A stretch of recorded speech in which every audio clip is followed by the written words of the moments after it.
Hi, podcast friends. Today I'm not feeling very well, not feeling my best self. So I'm just going to talk about random musings that I've had this past week or so. I'm going to talk about being on the internet since I was 12 or 13, and also my thoughts about VR and AR and some other random things. So if you're interested in any of those things or curious about what else I'm going to talk about, keep listening. So a few days ago, I was reading through my old blog that I had since I was like 12 or 13 years old. I'm closer to 30 now, so guess how long I've been on the internet and been writing on the internet. And I was very surprised. Some of the things were so angry, and I guess like being an angry teenager is a regular normal thing. And some of the things I wrote were so terribly written. I was so embarrassed. Like, how could I have published this on the internet? It was so bad.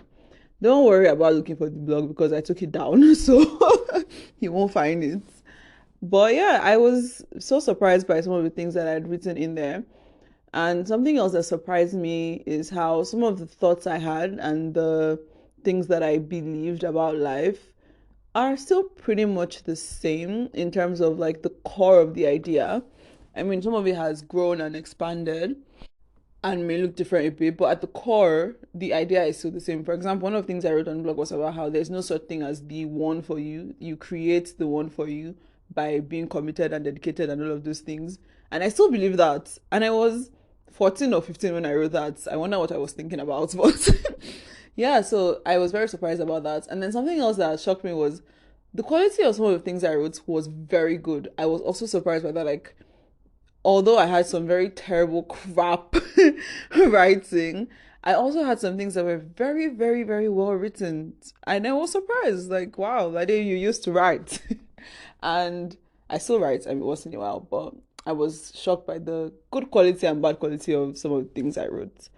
Another random thing I've been thinking about is VR and AR and how for the past couple of years, VR and AR, they're always having this there like moments where everybody's like, VR is the future, AR is the future. And then after a while, it dies down. And then after a while, it comes back up again and everybody's so hyped. And then it dies down again. And more recently, Apple has caused a VR, AR renaissance, so to say.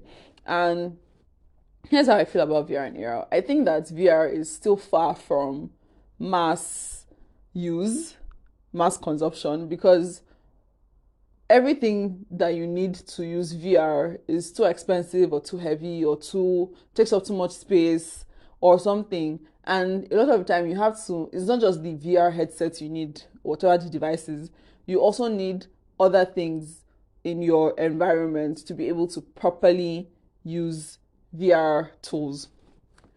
I do think though that AR is where the magic is and people are not paying enough attention to. I already think about how so many of us might already be using AR, but we don't even know. So think about on Google Maps, for example, you can do live view. That is an application of AR that is so brilliant and it's just there. You don't have to get another device or do something special. It's just there. And I think the just there-ness of it is what makes it more valuable and more easily accessible, and which is where it is more exciting to me than VR. Think about also why crypto is so niche, even as popular as it is, especially compared to like 5 years ago or so. Because it was so hard and you had to do so many things to be able to be involved with that. That's why I personally don't think crypto is going to go like super mass consumption way, because there's so much that you need to learn and do to be able to use crypto and to get into any of those tools that you use to access crypto. And if the whole point of the blockchain and all of those things is to be decentralized, but we need to create so many centralized apps to be able to use it, then doesn't that defeat the purpose? But I digress from what I was talking about VR and AR.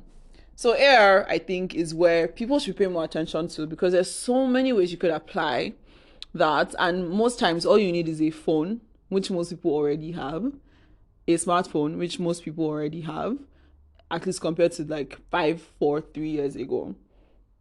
So AR can also be applied in schools, in any kind of context you can think about, because you just need one device and you can literally impose anything on any space that you have. There was also the Pokemon Go craze some years back. That was an application of AR.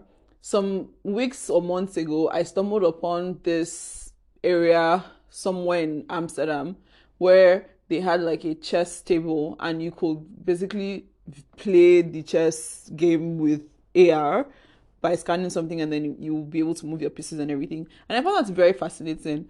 I think Apple also has something like that in their phones where you can use it to determine the size of an object, like length, breadth, dimensions. Some tools that allow you to design rooms also have those kinds of things, where I think IKEA has it as well, where you can point your phone at a space and see how whatever the item you're looking at, maybe a cupboard or a chair or a table, will look like in your space, if it will fit. So those are more valuable and more useful applications, I think, than VR can accomplish with all the things that you need to be able to use VR, whereas with AR, you just need a phone.